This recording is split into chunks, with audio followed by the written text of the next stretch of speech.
of the most important topic of class 11 in a section of physical chemistry, that is law of chemical combination. आज हम लोग 11th का physical chemistry का जो बहुत ही important topics है उसको डिस्कस करेंगे। पहला है law of chemical combination. Actual में लॉ ऑफ केमिकल कॉम्बिनेशन है क्या? Elements combine to forms molecules in a following 5 basics law. There are 5 basic law in a chemical combination. कोई भी एलिमेंट आपस में कंबाइन करेगा तो हम लोगों को 5 बेसिक लॉ पढ़ना है, जिसमें से पहला लॉ है law of conservation of mass. इसमें जो है क्या होगा कि कंजर्वेशन ऑफ मास का थ्योरी आप पढ़े होइएगा कि mass neither be created nor be destroyed. Similar thing was given by the Anthony Lavoisier in 1789। यही चीज 1789 में लेवोजियर ने दिया था। और according to this law matter can be neither created nor be destroyed but it can be change into one form to another form. वही चीज है कि मैटर को हम कोई दूसरे फॉर्म में बदल सकते हैं, उसको हम तोड़ नहीं सकते हैं। इस लॉ को दूसरे सेंस में हम लोग बोलते हैं law of indestructibility of matter. Indestructibility of matter के नाम से भी जाना जाता है। एक्चुअल में इसका जो निचोड़ है, जो सारांश बोलिए आप, कि sum of mass of reactants, जितना भी मास रिएक्टेंट्स का मास होगा that will be equal to sum of the mass of product. इसमें जो भी न्यूमेरिकल्स आएगा उसमें आपको कुछ नहीं करना है, रिएक्टेंट्स का मास को ऐड कर लीजिएगा। प्रोडक्ट में कुछ दिया हुआ होगा तो प्रोडक्ट का मास में से उसको माइनस करके दूसरा प्रोडक्ट का पूछ सकता है क्वेश्चन।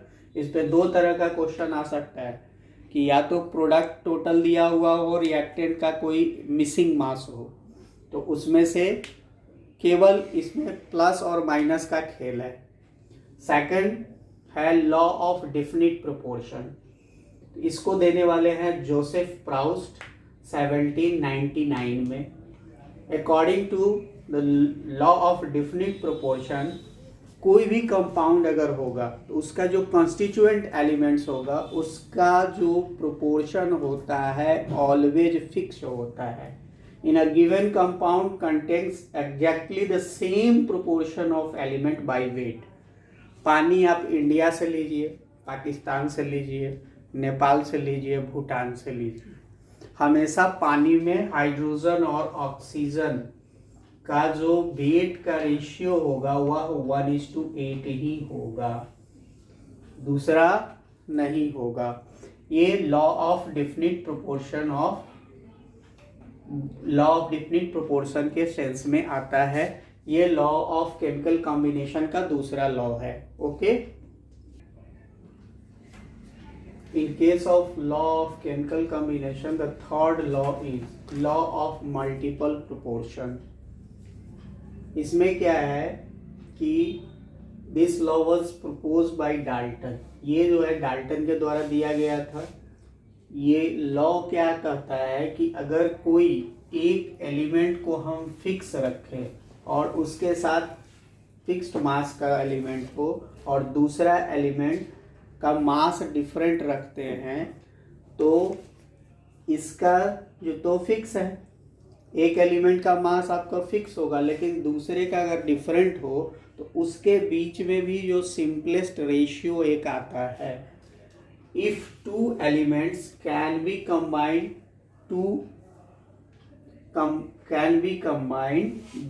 Two elements.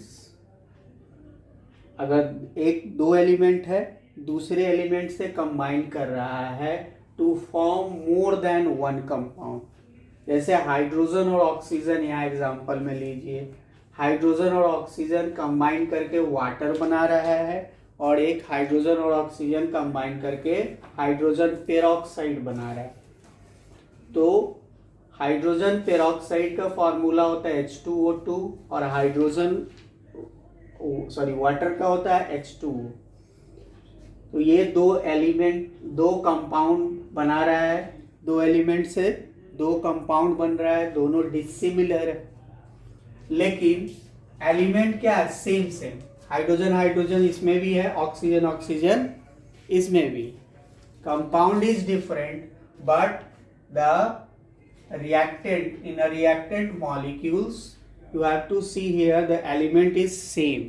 यहाँ पे सेम एलिमेंट कोई दो ढंग का कंपाउंड बना रहा है, तो क्या है कि एक एलिमेंट का अगर रेशियो सेम हो या वेट अगर उसका सेम हो और दूसरे का डिफर कर रहा हो, तो दूसरे के बीच में जो आप रेशियो लीजिएगा वह रेशियो एक सिंपलेस्ट रेशियो में आएगा। यही चीज इसने बोला था कि if two elements can combine two elements then to form मोर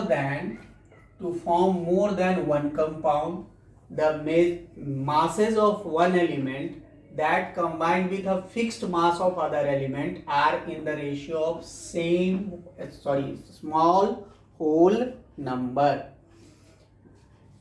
यहाँ आपको देखिए हाइड्रोजन और ऑक्सीजन से वाटर बना, हाइड्रोजन H2 हमने बैलेंस किया इक्वेशन को, इधर 2 H2 है तो इधर भी हमारा 2 होना चाहिए, तो 2 ग्राम। ऑक्सीजन इधर 1 है इधर 2 है, तो यहाँ 1/2 की है। ऑक्सीजन का एक का वेट कितना होता है, 16। यहाँ पे 2 एटम था तो आधा हो गया, 1 हो गया 16, तो 2 और इधर 16। इधर आया हमारा वाटर का वेट 18 ग्राम।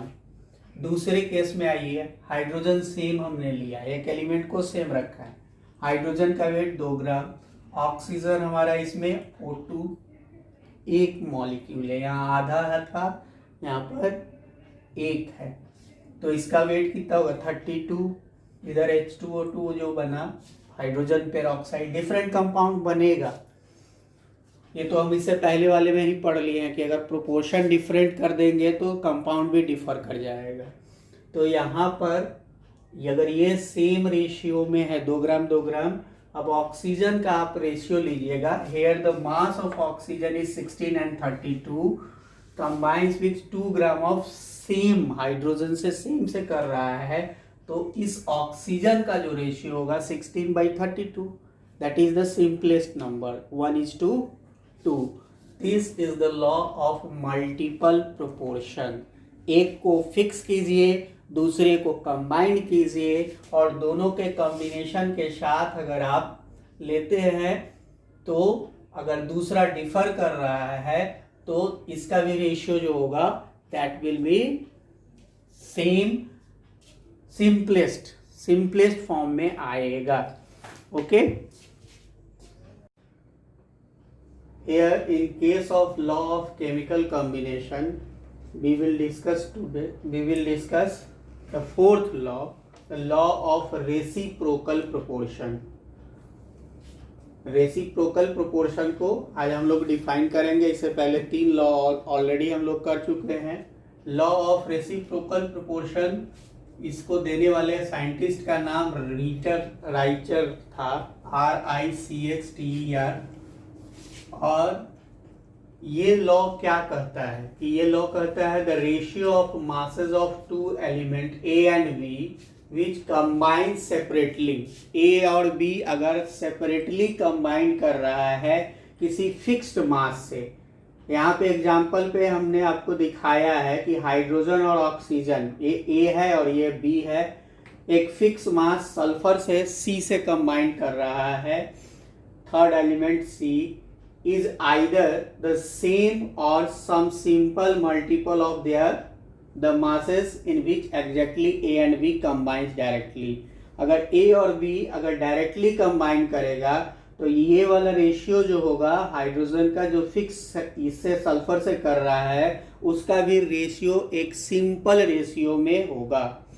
यहाँ आपको एग्जाम्पल में हमने आपको बताया है कि एक कंडीशन में हाइड्रोजन का एटॉमिक मास अप्रॉक्सीमेटली 2 होता है, एग्जैक्टली 2 नहीं होता, 1.008 होता है। तो ऐसे करोगे तो इसको अगर calculation for the sake of convenience of calculation के सुविधा के लिए हम लोग इसको 2 मान लिए। सल्फर का 32। अब एलिमेंट हाइड्रोजन और ऑक्सीजन ए और बी कंबाइन कर रहा है सल्फर से, तो हाइड्रोजन से सल्फर कंबाइन करेगा तो बनाएगा H2S, और हाइड्रोजन से अगर सल्फर कंबाइन करेगा H2S बनाया, और हाइड्रोजन से अगर ऑक्सीजन कंबाइन करेगा तो H2O बनाएगा। फिर ऑक्सीजन से सल्फर अगर कंबाइन कर रहा है तो वह SO2 बना रहा है। यहाँ पर देखिएगा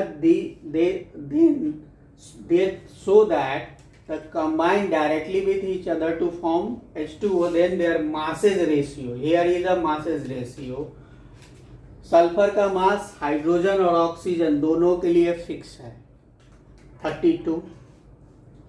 तो अगर हाइड्रोजन का केस कंसीडर करते हैं तो 2 पार्ट मतलब 2 ग्राम अगर करते हो या AMU करते हो तो 2 AMU 32 AMU से कंबाइन कर रहा है, या 2 ग्राम 32 ग्राम से कंबाइन कर रहा है।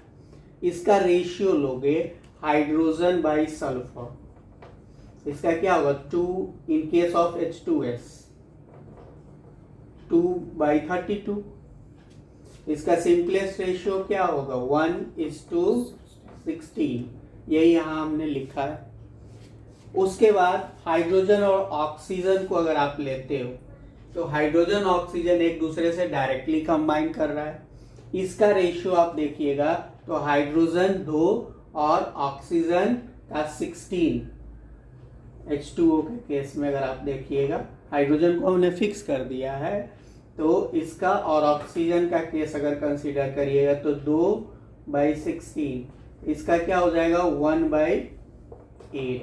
यानी कि एक को फिक्स करके दूसरे को आप देखते हो तो इसमें क्या आता है कि उसका भी रेशियो एक सिंपल रेशियो में आता है। That is known as law of reciprocal proportion and that was given by writer. Here a question in which you show that these data follow the law of reciprocal proportion. 3 compound is given NH3, H2O and N2O3. In NH3 nitrogen is 82.35% and hydrogen is 17.65%. In case of H2O 88.90% and oxygen is 11.10%. Oxygen is 88.90% and hydrogen is 11.10%. In case of N2O3 63.15% oxygen is present and 36.85% nitrogen is present. Then here you see in case of NH3 17.65 part of hydrogen contains 82.35 part of nitrogen. So 1 part of hydrogen is 4.67 contains 4.67 part of nitrogen. Similarly, in case of H2O, 1 part of hydrogen contains 88.90 divided by 11.10, that will be 8.01 part of oxygen. और in case of N2O3, अब इसका ratio अगर आप लीजिएगा reciprocal proportion का case में तो nitrogen oxygen यानी ऑक्सीजन नाइट्रोजन का तो इसका है कि ऑक्सीजन डिवाइडेड बाय नाइट्रोजन, तो ये आपका आएगा कितना, ये आपका आया है कितना 1.71 डिवाइडेड बाई 1 ये आ रहा है। अब इसके केस में अगर आप लीजिएगा N2O3 का एक पार्ट नाइट्रोजन लीजिए इसमें से जो दे रखा है, और उसी का 36.8 पार्ट जो है वो नाइट्रोजन का लीजिए, और नाइट्रोजन और ऑक्सीजन का रेशियो आप लीजिएगा तो यहाँ पे भी ऑक्सीजन नाइट्रोजन का रेशियो कितना आ रहा है 1.71/1।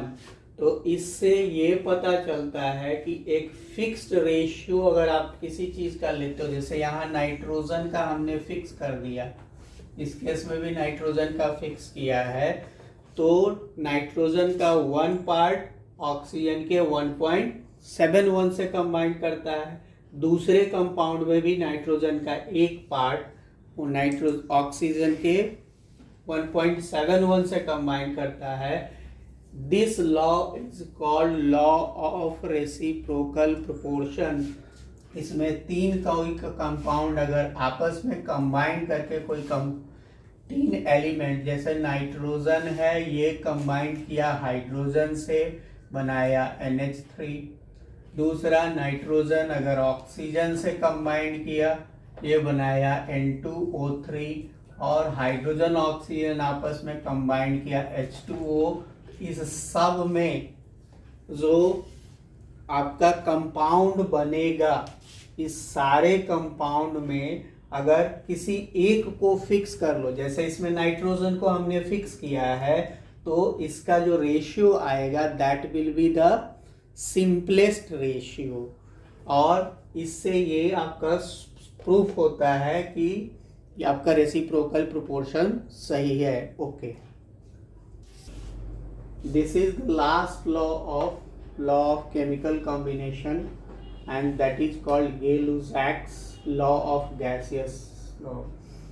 इसमें एक्चुअल में यहाँ दे दिया है गैसियस, तो ये किस पे लागू होगा, ओनली गैसियस एलिमेंट पे ही लागू होगा।